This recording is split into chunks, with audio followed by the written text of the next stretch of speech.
Bom dia a todos. Vamos dar início à nossa terceira aula sobre o GURUB e agora nós veremos o exercício do GURUB 203. Eu estou aqui gravando a tela para quem for gravar com Simple Screen Record no Ubuntu e o programa Audacity para gravar o áudio. O exercício 203, que está disponível no arquivo aula01po2 no Moodle, ele diz: uma empresa siderúrgica possui 3 usinas e cada uma delas requer uma quantidade mensal mínima de minério para operar. A empresa adquire minério de 3 minas diferentes. Cada uma das minas tem uma capacidade máxima de produção mensal estabelecida. Por causa de imposições contratuais, o custo do minério para a empresa é composto por um custo fixo mensal para cada mina. Este valor é pago em caso de haver produção na mina, mais um custo de transporte que varia de acordo com a distância entre as minas e a usina.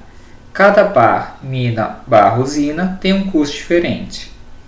Os dados são mostrados na tabela abaixo. Construa um modelo de otimização para determinar a quantidade de minério a ser comprado de cada mina elevado a cada usina, de forma a minimizar o custo total de compra de minério. Aqui a nossa tabela, nós temos ela. Por exemplo, da usina 1 para a mina 1, há um custo de 10 unidades monetárias por tonelada.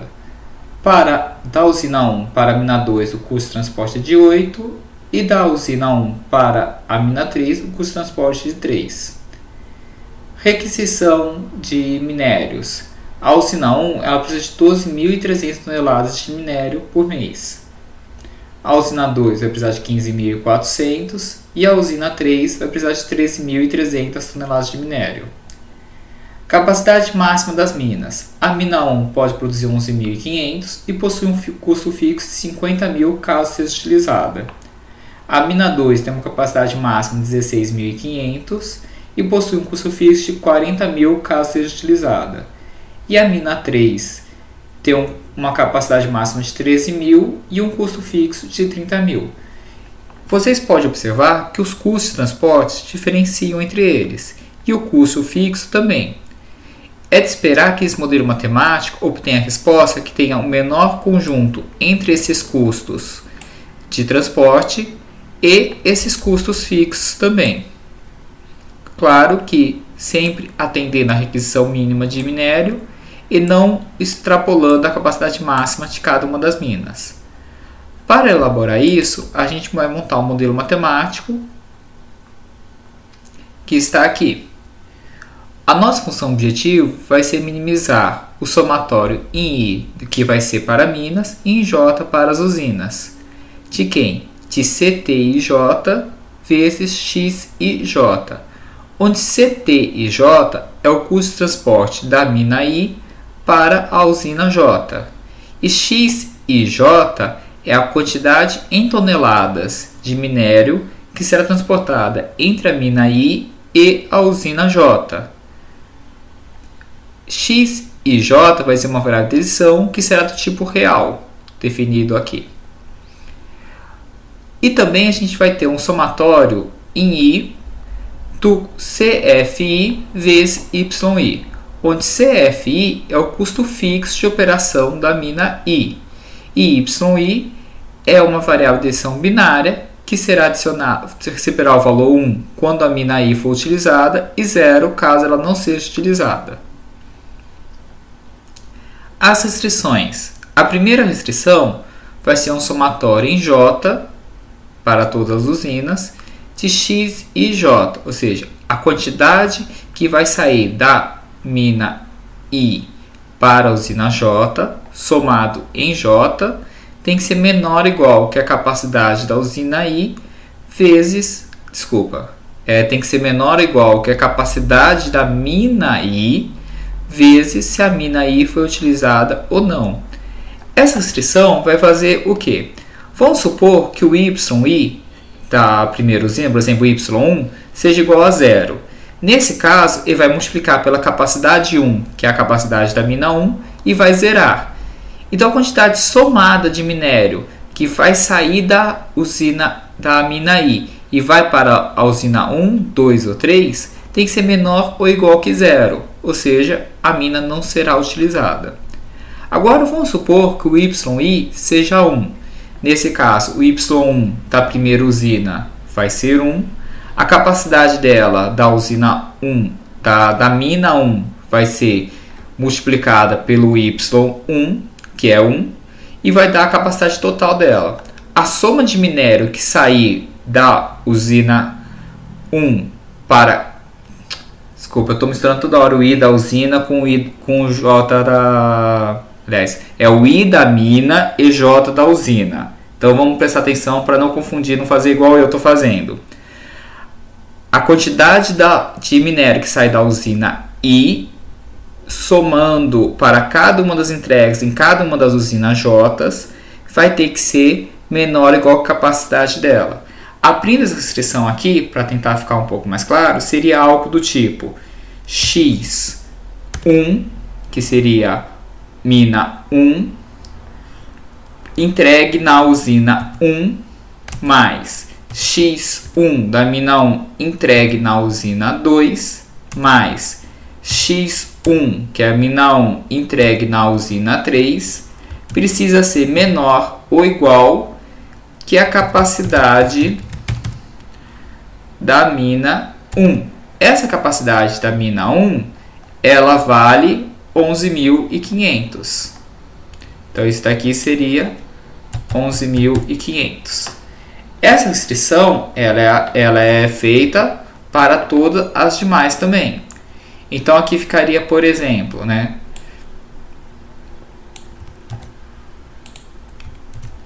Vou colar aqui embaixo só para ficar mais organizado. X21 mais X22 mais X23 tem que ser menor ou igual que a capacidade da mina 2, que é 16.500. Isso daqui é multiplicado por Y1. E esse daqui vezes Y2. E a última restrição ficaria X31 mais X32 mais X33 menor ou igual que 13.000 vezes Y3. Essas três linhas aqui equivalem a essa única restrição aqui, que é essa primeira. Porque como ela tem um para todo I e o I varia de 1 até 3, você tem essa variação criando transformando essa restrição em 3. A mesma coisa vai ocorrer para a segunda restrição. Tá? Só que a diferença aqui é que é para todo J de usina. Colocando isso aí para todo J, o que nós teremos então?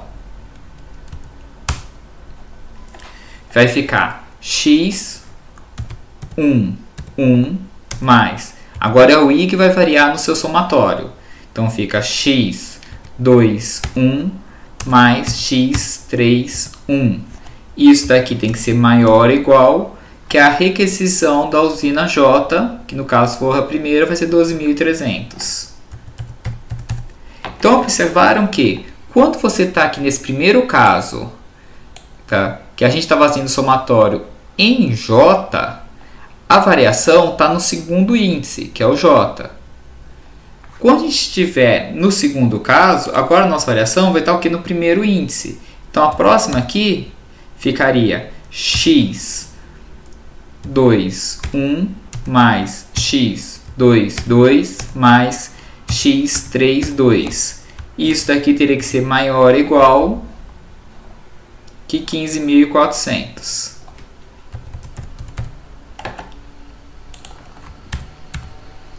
E a última ficaria X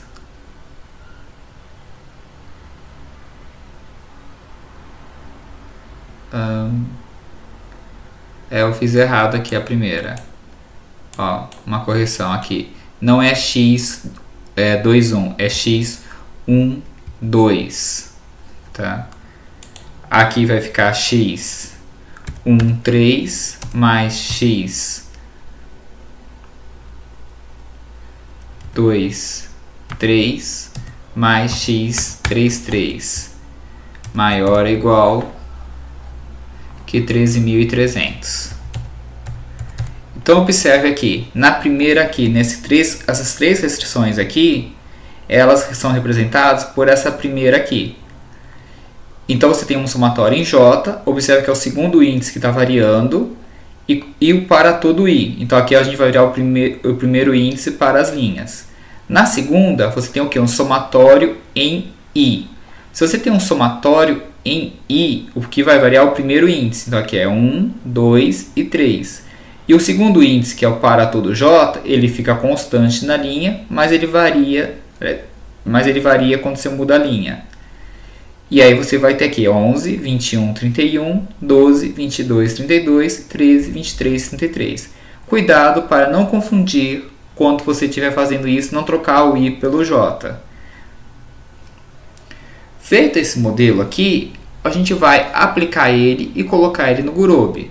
Nesse caso, vai ser o Gurobi 203. Eu vou abrir o arquivo aqui para vocês poderem ver como ele está funcionando.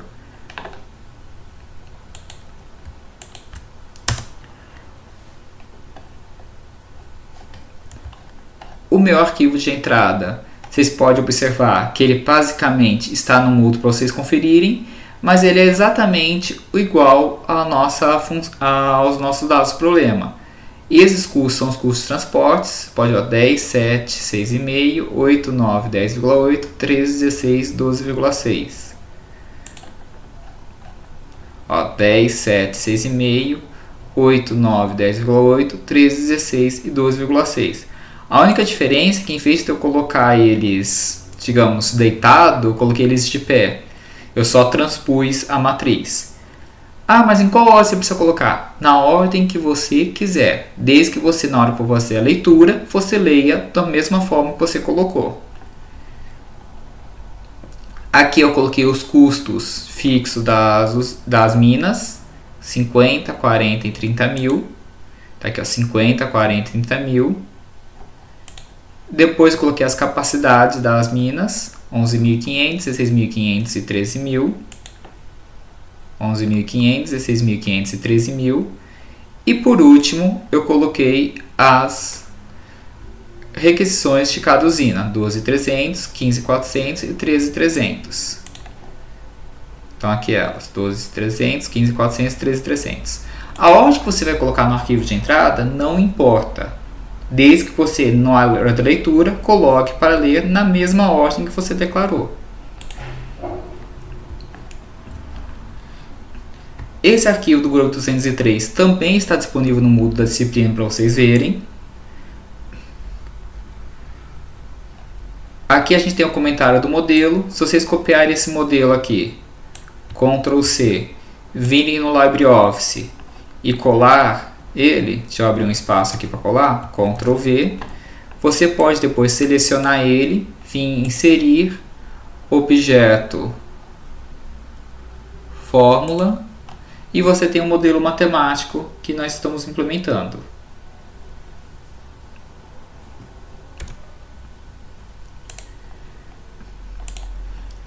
Tudo que tiver com essas duas barras antes é comentário, então você pode escrever o que você quiser aqui para poder fazer anotação, para você poder lembrar de alguma coisa depois quando você for estudar na sua casa, né? Integração das constantes. Declarei duas constantes, uma definindo o número de minas, outra definindo o número de usinas. Aqui eu declarei as variáveis CT para ser o custo de transporte, CF para ser o custo fixo, capacidade para guardar as capacidades, requisição para guardar as requisições, AFO, resposta para o X e a resposta para o Y. Não há muita diferença em relação ao que a gente fez nas aulas anteriores, principalmente no Gurobi 201. As funções leia, siderúrgica e imprime, tá? Programa principal. Essas partes não estou explicando, mas elas já foram explicadas no vídeo anterior do Gurobi 201. Então, se você tiver dúvida nelas, retorne lá no vídeo e veja melhor como funciona. Basicamente é uma sequência. Primeiro você lê, depois usa o Gurobi e por último você imprime. Leitura do arquivo de entrada. A gente vai ler aqui chamando o arquivo como gurobi 203.entrada, que tem que ser o nome do arquivo que você declarou. Primeira parte que eu vou ler uma matriz, tanto que ela varia em I e em J, I para Minas e J para usinas, do custo de transporte e J. Depois, a gente vai pegar uma outra que vai ser um custo fixo de um vetor, que é a de Minas. Depois, um vetor para capacidade e um vetor para requisição. Observe que a ordem de leitura CT, custo de transporte, custo fixo, capacidade e requisição, é exatamente a mesma ordem que eu coloquei no arquivo de entrada. Então, se você mudar essa ordem do arquivo de entrada, você deve mudar a sua ordem de leitura. A função siderúrgica, que é a nossa função do gurobi. Aqui a gente tem uma declaração de duas variáveis, uma para o x e outra para o y. O x vai ter duas dimensões, por isso a gente coloca dois asteriscos nele. Essa parte continua basicamente igual, só trocando o nome aqui do modelo. A declaração do x é que é a parte que é diferente. Vamos primeiro olhar a versão do y para relembrar como que era feito. O y tem só uma dimensão. Então você coloca y igual a model advars n minas grb binário, ou seja, ele define um tipo binário com tamanho do n minas. Atualiza o modelo, faz um for até o número de minas e aqui a gente declara o nome dele e por quanto ele vai multiplicar na FO. Nesse caso, eu colocamos ele multiplicar por 0 na FO, porque mais para frente eu vou mostrar para vocês como montar essa função da FO. O x, se você olhar essa parte interna, ela é bem similar à que houve para o y. A diferença aqui, ó, observe esse pedaço aqui, ó, o que muda é que aqui o x tem duas dimensões, i e j. No vname é só você traduzir o nome i e j. Aqui fora você tem model.advars igual tinha aqui, model.advars. Só que aqui é número de usinas e aqui o x ele é contínuo porque ele é real, no caso desse modelo.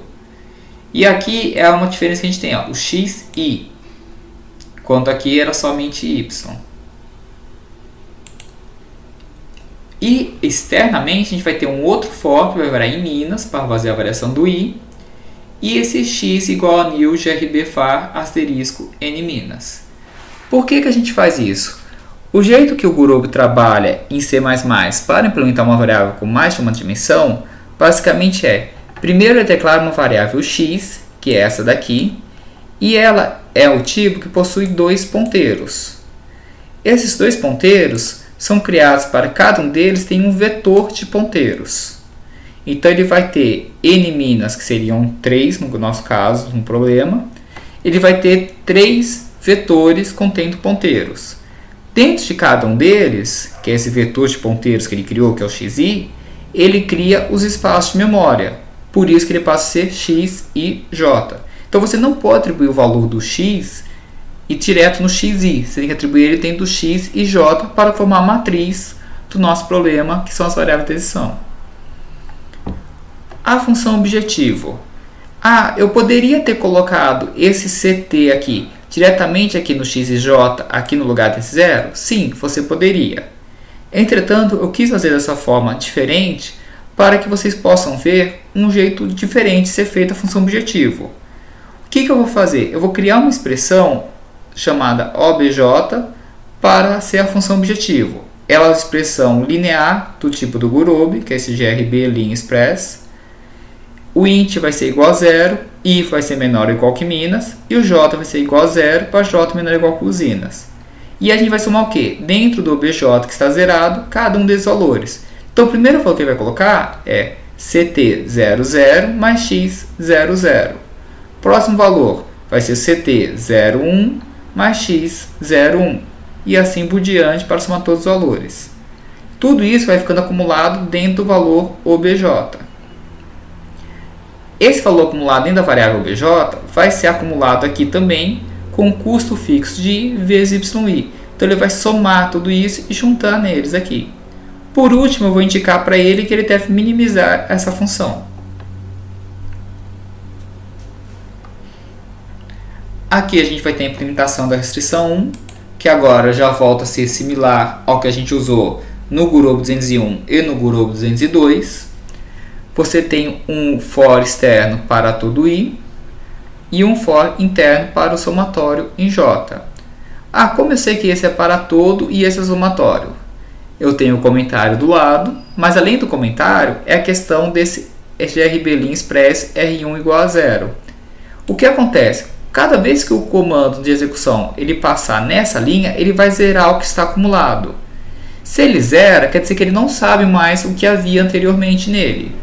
Então, quando ele estiver rodando nesse for aqui, ele vai somar o R1 e vai só somando. Então, vai ficar o i fixo em 0, vai ficar x, vou colocar aqui do lado, x 0, 0, mais x 0, 1, mais x 0, 2. Ele somou esses três valores e guardou no R1. Vai comparar esses três valores com a capacidade do i, que é 0, multiplicado pelo y 0. Então, isso daqui ficaria menor ou igual que a capacidade 0 vezes y 0.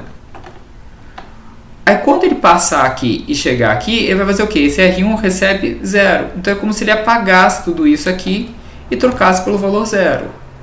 Quando ele trocar pelo valor 0, ele vai começar a somar de novo. E vai colocar agora, só que agora o i tem valor 1. Então, vai ficar x 1, 0, mais x 1, 1, mais x 1, 2. Isso aqui vai ser comparado na linha de baixo com menor ou igual que a capacidade de 1 vezes y1. E por último, ele vai voltar para cá, o i vai ser atualizado mais 1, então vai ser igual a 2 agora. O R1 recebe 0 de novo, e aí ele começa a somar de novo.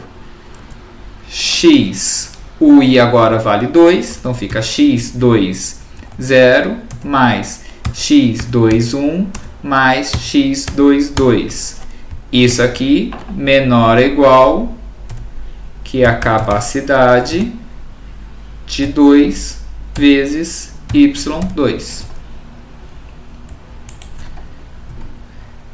Mesma coisa para a restrição 2, a gente tem o para todo j, o somatório em i, e somamos aqui o R2, tem que ser maior ou igual que a requisição de j. Escrevemos o modelo LP na saída. Aqui nós vamos exportar as soluções. Depois de a gente exportar o valor da FO, todo o valor do x é exportado para o resposta x. Tá? Note que aqui tem duas dimensões, então aqui também vai ter as duas dimensões. E todo o valor do y tem que ser exportado para o y também. Uma coisa que os alunos costumam errar muito é isso aqui. Esse x aqui é do nome da variável do Gurobi. Então, observe que quando a gente tem o x aqui por y, ele continua sendo x também. Você não deve colocar y aqui no lugar. Ele não muda conforme a variável. É sempre esse valor aqui, x. Tá? grb, underline, WTTR, underline, x. Depois disso, só chamar a função imprimir. Eu imprimi o valor da FO, o CT com todos os valores dele, o CF com seus valores, capacidade, requisição, o vetor X e o vetor Y também. E aí é o fim dele. Eu vou salvar isso daqui. Tá? Vou procurar o meu Makefile, que está em algum lugar por aqui.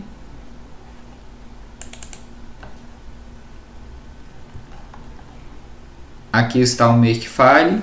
Vocês podem observar que é a mesma coisa, só venho aqui e troco para 203. Esse Makefile também está disponível no Moodle da disciplina. Salvo ele. E aí eu vou chamar o terminal para rodar.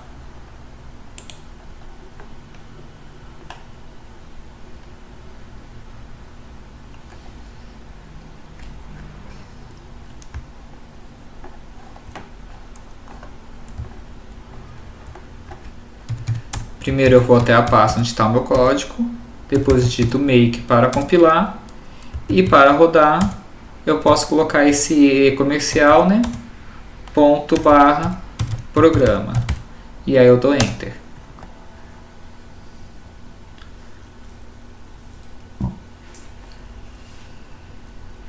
Demos o valor da FO, o tempo que ele demorou para resolver. E vamos abrir aqui para ver qual foi a saída que ele deu.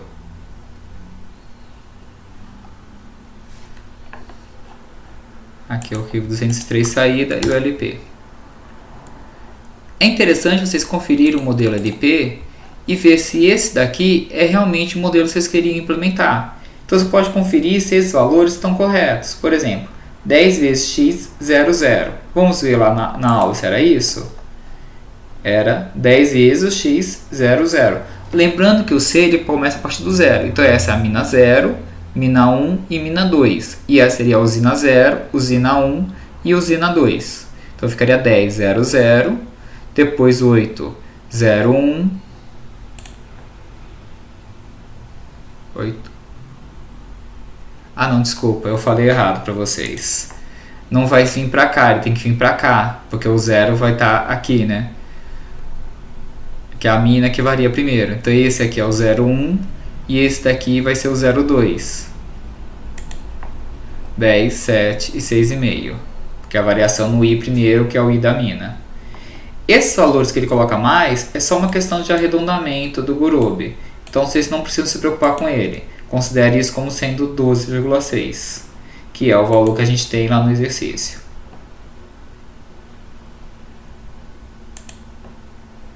Aqui são as nossas restrições, nossas variáveis. O Gurobi ele sempre coloca tudo do lado esquerdo da equação. Então isso aqui seria equivalente a estar do outro lado, igual a gente tinha escrito. Se a gente for pegar essa daqui que ele saiu, eu vou copiar para colar lá no arquivo do aula 01 para vocês verem lado a lado. Essa aqui que a gente tinha escrito e essa aqui foi essa que o Gurobi gerou.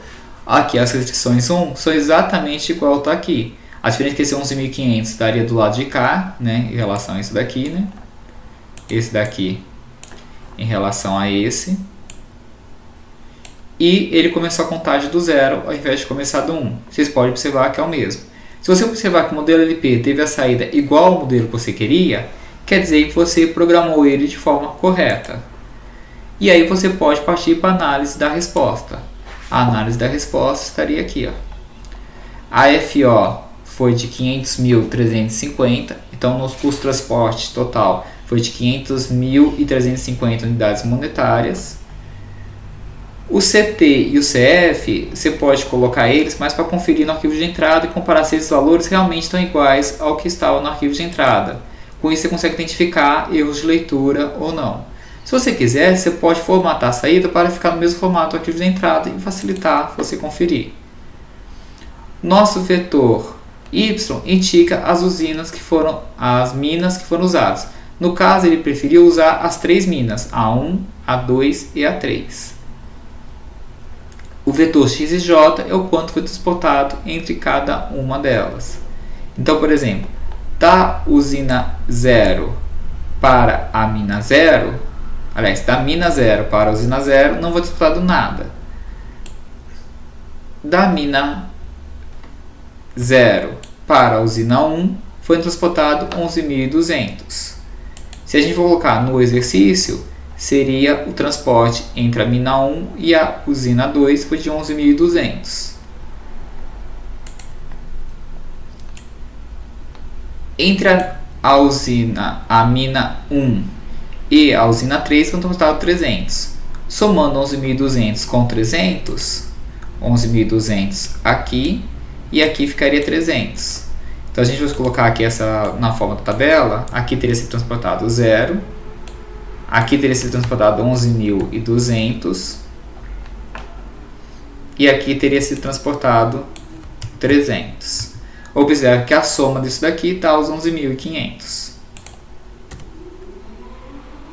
Próximos valores que a gente tem 12.300, 4.200. Então vamos colocar isso aqui na sequência. 12.300, 4.200 e depois a gente tem o que? 3 números zeros. Então aqui ficaria 0, 0, 0 e por último 13.000.